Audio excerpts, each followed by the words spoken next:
السلام علیکم ورحمۃ اللہ وبرکاتہ۔ محترم ناظرین، آج ایک نئے ایپیسوڈ کے ساتھ آپ کی خدمت میں پھر حاضر ہیں۔ جیسا کہ آپ کو معلوم ہے کہ ہمارا موضوع چل رہا ہے کہ ربیع الاول اسپیشل۔ محترم ناظرین، آج ہم بات کرنے والے ہیں کہ نبی کریم صلی اللہ علیہ وآلہ وسلم جب اماں حلیمہ سعدیہ کے گھر میں پہنچے تب ایسے کیا مناظر تھے کہ جن کو دیکھ کے اماں حلیمہ سعدیہ حیران رہ جاتی تھی۔ یعنی نبی کریم صلی اللہ علیہ وآلہ وسلم کے بچپن میں معجزات کیسے تھے اور کیسی ان کی برکتیں تھیں جو اللہ پاک نے ان کے حصے میں رکھی تھی۔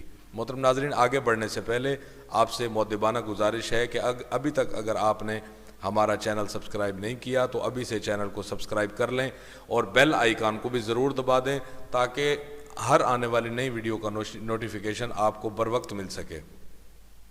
رضاعت کے دوران حضرت حلیمہ نے نبی کریم صلی اللہ علیہ وآلہ وسلم کی برکت کے ایسے مناظر دیکھے کہ سراپا حیرت رہ گئیں، یعنی بہت زیادہ حیران رہ جاتی تھی۔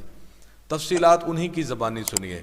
ابن اسحاق کہتے ہیں کہ حضرت حلیمہ سعدیہ بیان کرتی ہیں کہ وہ اپنے شوہر کے ساتھ ایک چھوٹا سا دودھ پیتا بچہ لے کر بنی سعد کی کچھ عورتوں کے قافلے میں اپنے شہر سے باہر دور دودھ پینے والے بچوں کی تلاش میں نکلی۔ یہ قحط سالی کے دن تھے۔ قحط نے کچھ باقی نہ چھوڑا تھا۔ میں اپنی ایک سفید گدھی پر سوار تھی اور ہمارے پاس ایک اونٹنی بھی تھی، لہٰذا اس سے ایک قطرہ دودھ کا نہ نکلتا تھا۔ ادھر بھوک سے بچہ اس قدر بے لگتا تھا کہ ہم رات بھر سو نہیں سکتے تھے۔ نہ میرے سینے میں بچے کے لیے کچھ تھا، نہ اونٹنی اس کی خوراک دے سکتی تھی۔ بس ہم بارش اور خوشحالی کی آس لگائے بیٹھے تھے۔ میں اپنی گدھی پر سوار ہو کر چلی تو کمزوری اور دبلے پن کے سبب اتنی سست رفتار نکلی کہ پورا قافلہ نکل گیا۔ خیر، ہم کسی نہ کسی طرح دودھ پینے والے بچوں کی تلاش میں مکہ پہنچے۔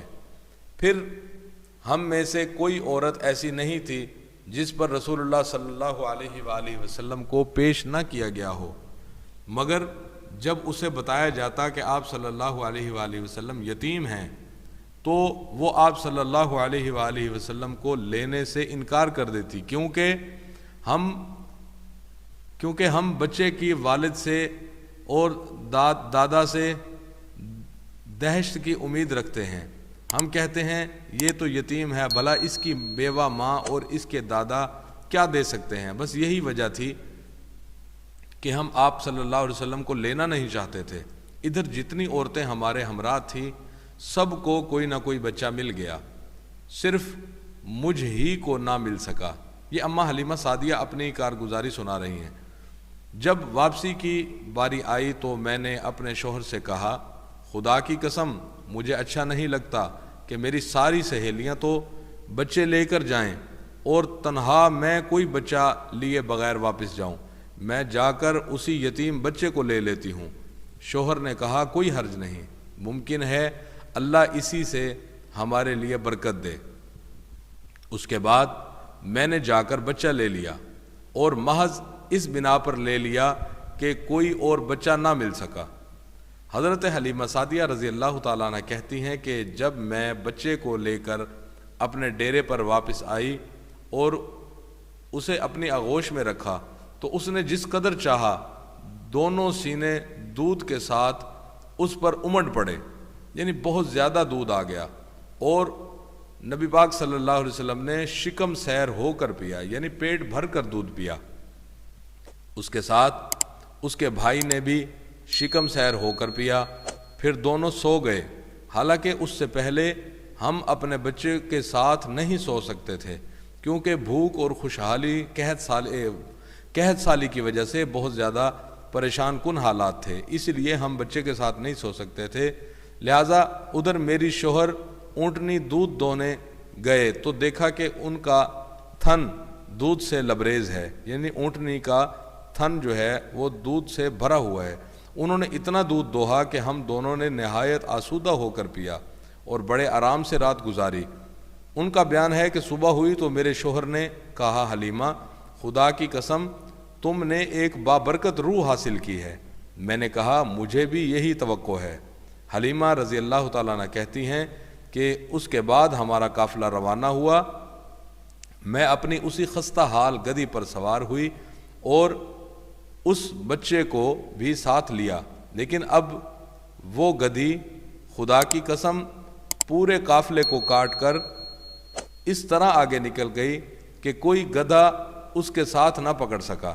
یہاں تک کہ میری سہیلیاں مجھ سے کہنے لگی، او ابو ذئب کی بیٹی، ارے یہ کیا ہے؟ ابو ذئب اماں حلیمہ کے والد تھے۔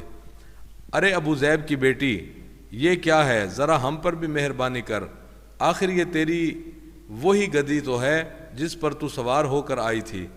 میں کہتی ہاں ہاں باخدا یہ وہی گدی ہے۔ وہ کہتی اس کا یقیناً کوئی خاص معاملہ ہے۔ پھر ہم بنو سعد میں اپنے گھر کو آ گئے۔ مجھے معلوم نہیں کہ اللہ کی روئے زمین کا کوئی خطہ ہمارے علاقے سے زیادہ قحط زدہ نہ تھا، یعنی سب سے زیادہ قحط روئے زمین میں ہمارے علاقے میں پڑا تھا، لیکن ہماری واپسی کے بعد میری بکریاں چرنے جاتی تو آسودہ حال اور دودھ سے بھرپور واپس آتی۔ ہم دوہتے پیتے جبکہ کسی اور انسان کو دودھ کا ایک قطرہ بھی نصیب نہ ہوتا۔ ان کے جانوروں کے تھنوں میں دودھ سرے سے ہی رہتا نہ تھا، حتیٰ کہ ہماری قوم کی شہری اپنے چرواہوں سے کہنے لگے کہ کم بختو جانور وہیں چرانے لے جایا کرو جہاں ابو ذئب کی بیٹی کا چرواہا لے کر جاتا ہے، لیکن تب بھی ان کی بکریاں بھوکی واپس آتی، ان کے اندر ایک قطرہ دودھ نہ رہتا، جبکہ میری بکریاں آسودہ اور دودھ سے بھرپور پلٹتی۔ اس طرح اس کے ساتھ اللہ تعالیٰ کی رحمت میں مسلسل اضافہ ہوتا جاتا، یہاں تک کہ اس بچے کے 2 سال پورے ہو گئے۔ میں نے دودھ چھڑایا، بچہ دوسرے بچوں کے مقابلے اس طرح بڑھ رہا تھا کہ 2 سال پورے ہوتے ہوتے وہ کڑا اور گھٹیلا ہو چلا، یعنی کافی زیادہ صحت مند ہو گئے۔ یعنی دوسروں کے بچے بہت زیادہ کمزور ہوتے تھے اور نبی پاک صلی اللہ علیہ وسلم ان بچوں کی نسبت بہت تیزی کے ساتھ بڑھ رہے تھے، یعنی جوان ہو رہے تھے۔ اس کے بعد ہم اس بچے کو اس کی والدہ کے پاس لے گئیں، لیکن ہم اس کی جو برکت دیکھتے تھے اس کی وجہ سے ہماری انتہائی خواہش یہی تھی کہ وہ ہمارے پاس رہے۔ چنانچہ ہم نے اس کی ماں سے گفتگو کی۔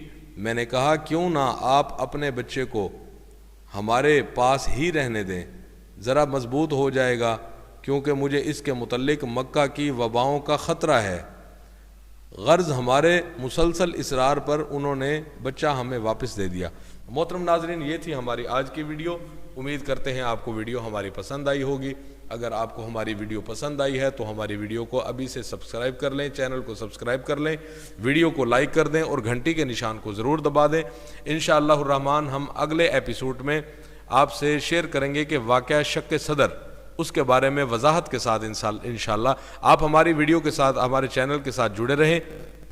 ہم آپ کو انشاءاللہ نبی کریم صلی اللہ علیہ وآلہ وسلم کی پوری زندگی کے حوالے سے مسلسل ہم آپ کو آگاہ کرتے رہیں گے اور اتھینٹک اور پروف کے ساتھ ہم آگاہ کریں گے۔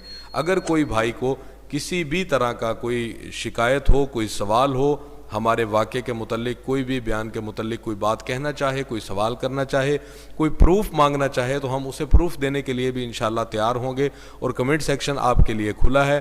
آپ سے گزارش ہے کہ اگر ویڈیو اچھی لگی ہے تو ویڈیو کو ضرور دوسروں کو شیئر کریں تاکہ وہ بھی اس کار خیر اور اس بہترین موضوع کے ساتھ جڑ جائیں۔ اللہ پاک ہم سب کا حامی و ناصر ہو۔ ملتے ہیں ایک نئی ویڈیو کے ساتھ، تب تک کے لیے اجازت دیجیے۔ اللہ حافظ۔ السلام علیکم ورحمۃ اللہ وبرکاتہ۔